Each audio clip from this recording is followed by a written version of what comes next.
বিষ্ণু ইসা ইসলাম হুনাইনের যুদ্ধ শেষে ফিরতেছেন, প্রতিমধ্যে বেলাল রাদিয়াল্লাহু তাআলা আনহু আজান দিচ্ছেন। তো পাশে ছিল মুশরিকদের একটা পল্লী, কিছু মুশরিক তরুণ, তারা আজানকে ব্যঙ্গ করতেছে। মনে কষ্ট পাওয়ার মতো ব্যাপার না, কিন্তু বিশ্বনবী ওইখানে দেখেন কি খুঁজলেন। বিশ্বনবী খেয়াল করলেন কণ্ঠটা বড় সুন্দর, দরাজ গলা। বিশ্বনবী সাহাবীদেরকে বললেন ধরো, সবগুলারে ধরে বিশ্বনবী সামনে আনা হলো। ওরা হাঁটু গেড়ে বসলো। বিশ্বনবী বললেন তোমাদের মধ্যে কে যেন ব্যঙ্গ করে আজান দিচ্ছিল, তার গলাটা বড় উঁচু।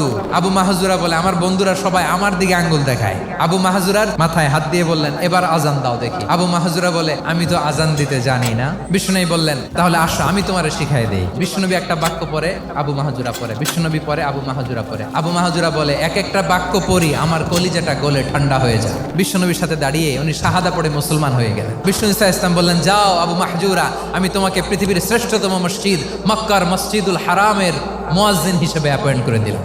দেখছেন কিভাবে ট্যালেন্ট হান্টিং করতে হয়।